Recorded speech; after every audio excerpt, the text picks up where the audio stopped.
Donc, l'extase hier au stade de l'amitié sino-gabonaise de Libreville à l'ouverture du score par Aristide Bansé à la 80e minute, suivi du but de Préjus Nakoulman à la 82e minute. Les étalons arrachent ainsi leur ticket pour la demi-finale de la CAN 2017 et éliminent ainsi les Aigles de Carthage. Retour sur les temps forts de la rencontre avec Jérôme Tiendrebego.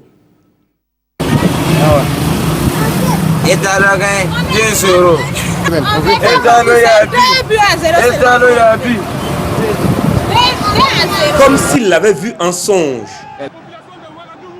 Le Burkina, comme en 1998, n'a pas eu pitié de la Tunisie.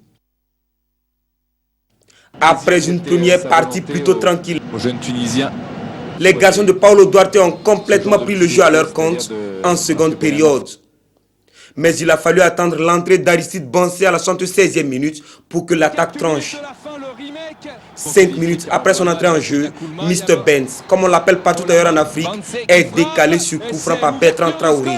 Sa frappe échappe à la détente de Matlouti. Calais, le mur qui monte mais qui saute, Sliti qui saute, notamment avec Lamar qui va laisser un espace. Matlouti est trop court, mais Bansé ouvre le score.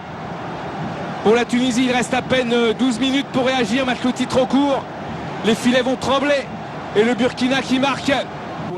Moins de 10 minutes à jouer et les Aigles déploient leurs ailes. Dans le jeu parce qu'ils ont disparu. Mais l'Aigle de Carthage fera un atterrissage catastrophique. Ballon qui s'élève bien, la tête de Bans qui est partout, défensivement et offensivement. Et là, un contre probable avec un 2 contre Matlouti qui est sorti. Oh, Matlouti qui est sorti, le but est vide. Le but est vide, le but tunisien est vide. Et ça fait 2-0. La Tunisie est KO. C'est Nakoulma qui donne la victoire et la qualification au Burkina Faso. Sur ce corner tunisien, le ballon est repoussé.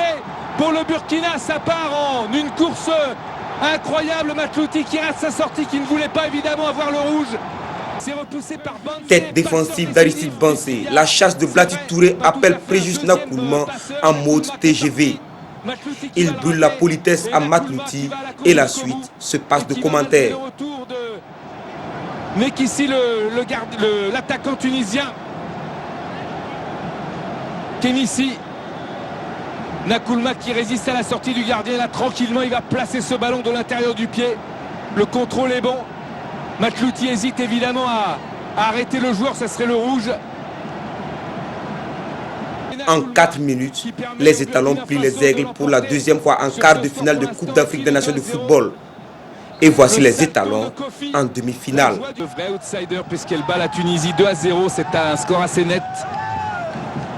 Elle a très bien géré. Voilà, le président du Faso a célébré la victoire des étalons hier à Addis Abeba dans son hôtel avec toute sa délégation, dans son hôtel où il séjourne dans le cadre du 28e sommet de l'UIA.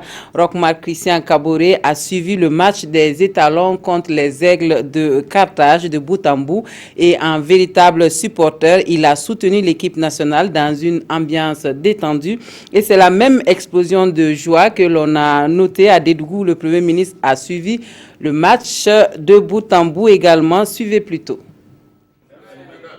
Écharpe des étalons autour du cou, le président du Faso, entouré de certains membres du gouvernement et de ses proches collaborateurs, suit avec intérêt le match des étalons. L'enjeu est de taille, l'équipe nationale joue sa qualification pour les demi-finales de la CAN face aux Aigles de Carthage. Et en de pareilles circonstances, la passion du foot et l'amour de la patrie prennent légitimement le dessus. Donne-lui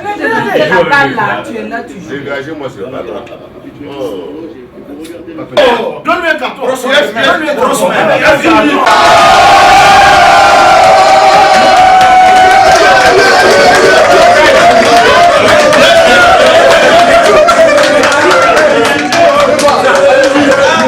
C'est une joie immense pour l'ensemble des Burkinabés et nous sommes fiers de ces étalons qui viennent vraiment de nous surprendre en marquant 2 buts coup sur coup et en éliminant par le même coup cette équipe de Tunisie. C'est la joie du Burkina Faso, c'est le Burkina Faso qui gagne. Voilà, merci beaucoup.